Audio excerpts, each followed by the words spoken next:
Halo adik-adik, selamat datang di podcast Do It for Jesus. Iman tumbuh melalui firman Tuhan. Channel ini hadir agar kita bersama-sama dapat mengenal Tuhan melalui firman, dan kita akan mengundang narasumber-narasumber hebat yang akan membimbing kami, menuntun kami dalam pembahasan pokok firman ini. Bersama saya Kakak Enjis Dan saya Samuel. Kami berdua akan memandu acara podcast Do It for Jesus ini sampai selesai. Iya, Kakak Enjis dan sobat-sobat yang ada di rumah, mari kita bersama-sama mendengarkan satu pujian berikut ini.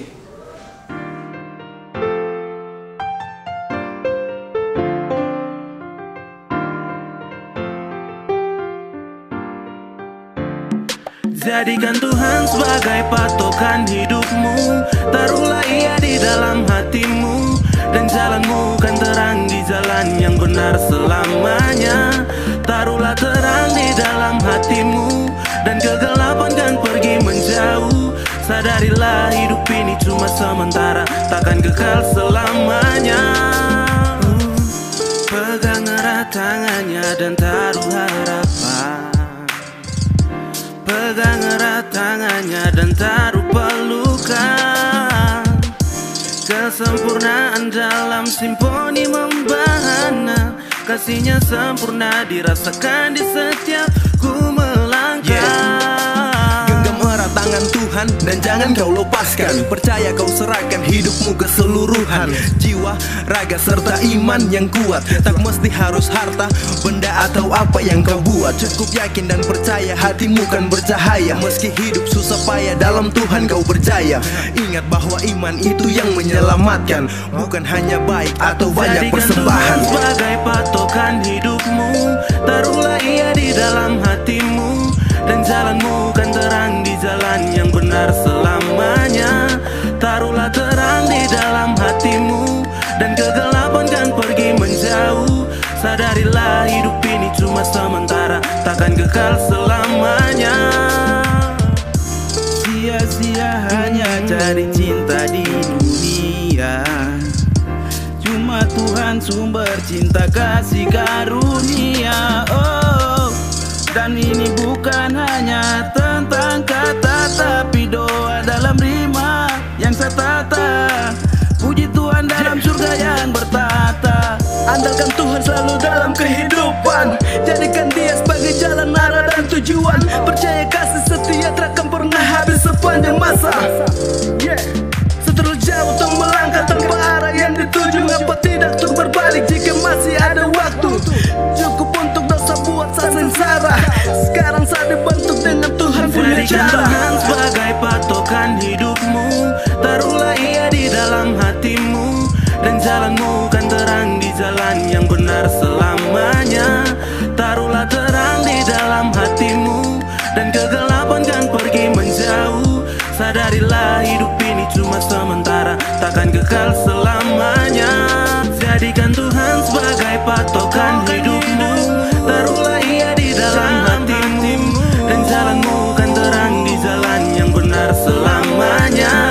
Taruhlah terang di dalam hatimu, dan kegelapan kan pergi menjauh. Sadarilah hidup ini cuma sementara, takkan kekal selamanya.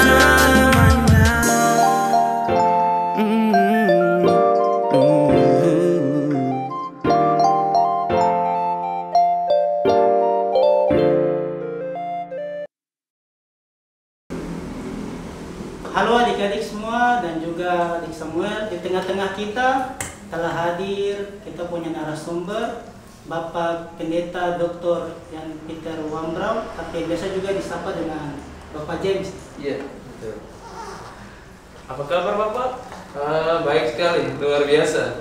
Halo semua, Tuhan Yesus berkati. Nah, bagi kita semua, saya mau perkenalkan, selain Bapak ini juga seorang pendeta, Bapak juga pengajar di STT Baptis Papua. Iya. Dan juga Bapak adalah ketua dari Persekutuan Gereja-Gereja se-Jayapura, Sekota Jayapura. Sekota Jayapura. Saya penasaran Bapak. Di kampus nih Bapak mengajar apa? Di kampus STT Baptis, saya mengajar di bidang teologi perjanjian baru. Jadi mengajar Perjanjian Baru, mengajar bahasa Yunani, dan juga bidang-bidang teologi yang lain. Luar biasa, coba berarti Bapak ini terapos. Luar biasa. Ya. Menarik sekali karena pada hari ini pokok pembacaan kita terdapat di Kisah Para Rasul 8 pada ayatnya yang ke-26 sampai juga ayatnya yang ke-20. Namun sebelum kita membaca firman Tuhan, saya mengundang Bapak untuk memimpin kita dalam doa dulu.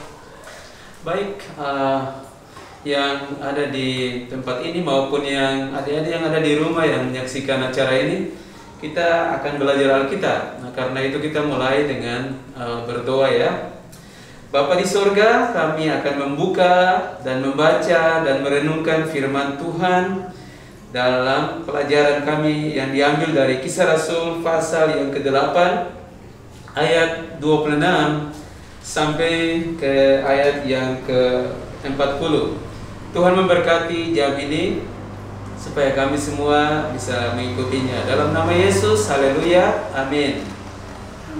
Ya, nats pembacaan kita pada hari ini terdapat pada Kisah Para Rasul 8 ayatnya yang ke-26 sampai 40 dengan perikop sida-sida dari tanah Ethiopia.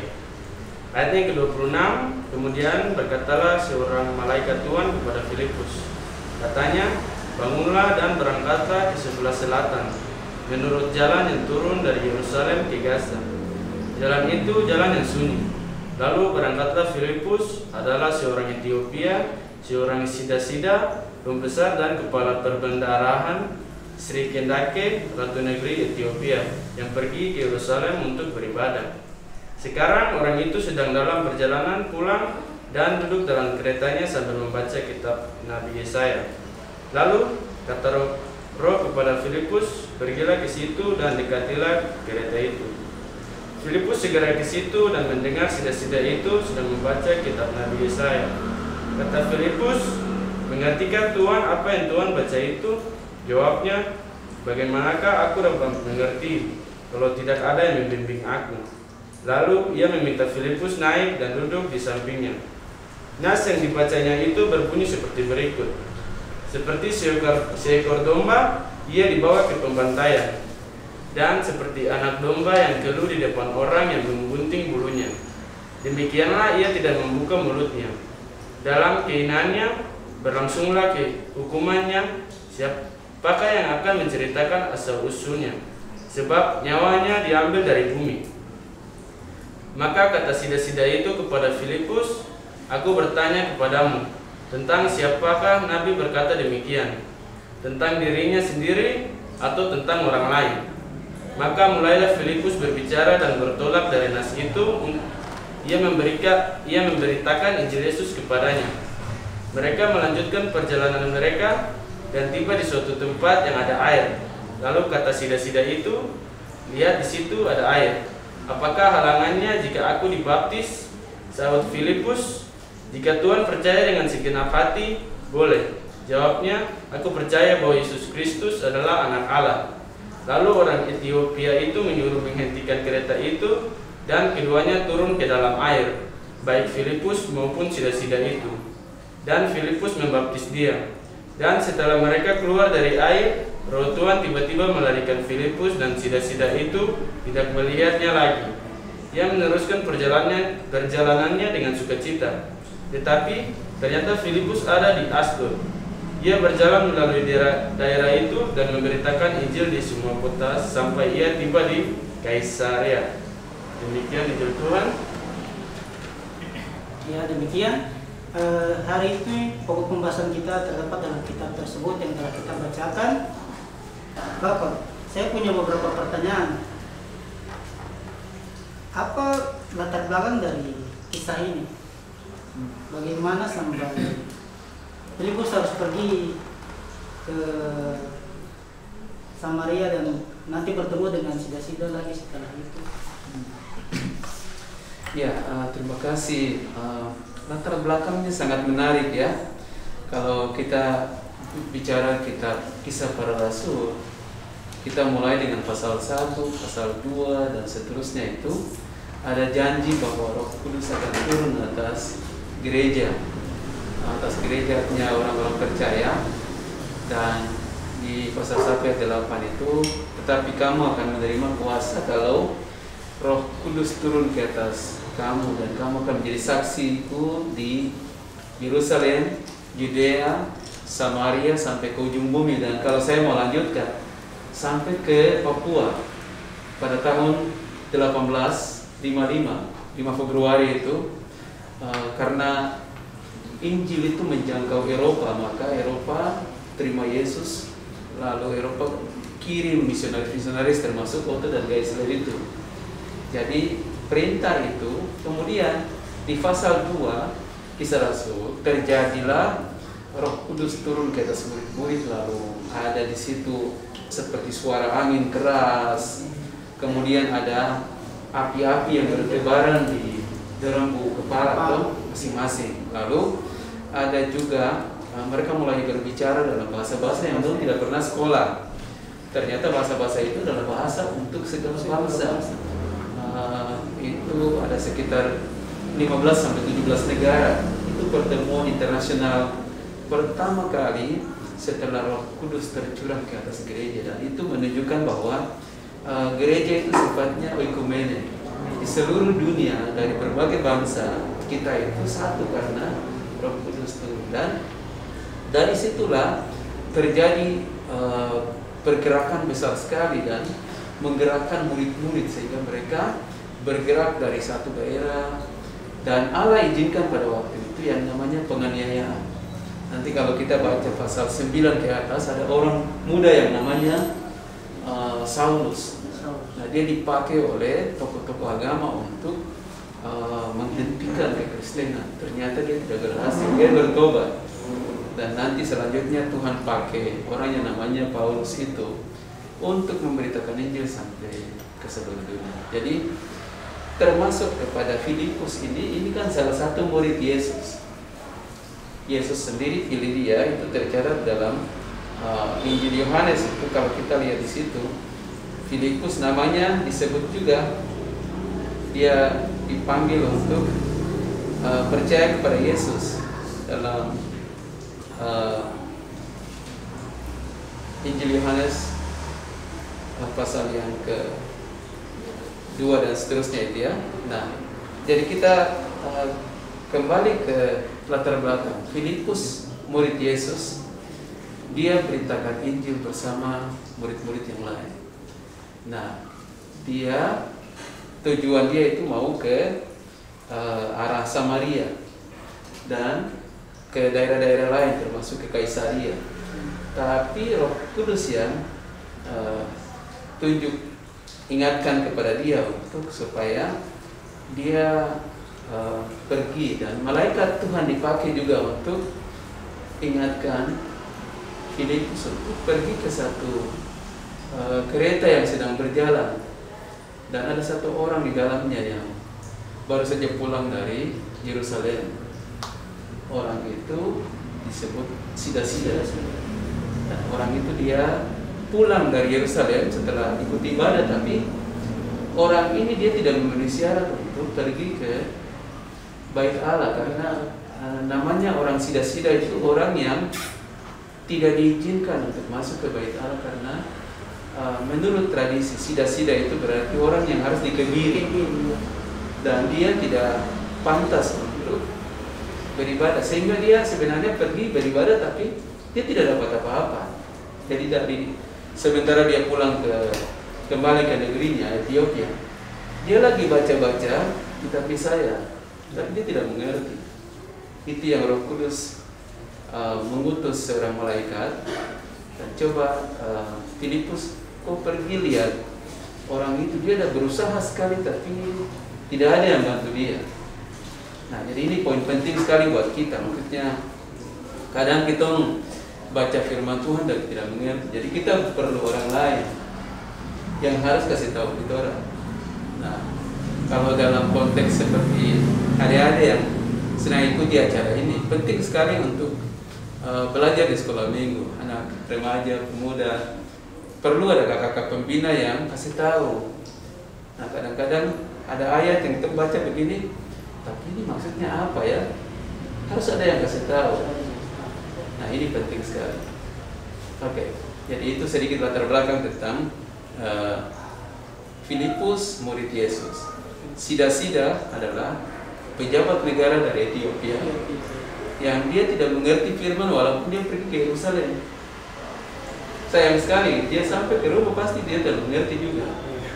Nah maka Roh Kudus menggerakkan seorang malaikat datang untuk bicara kepada Filipus, kau pergi kasih tahu sebelum dia tiba di dia negara tanpa mengerti.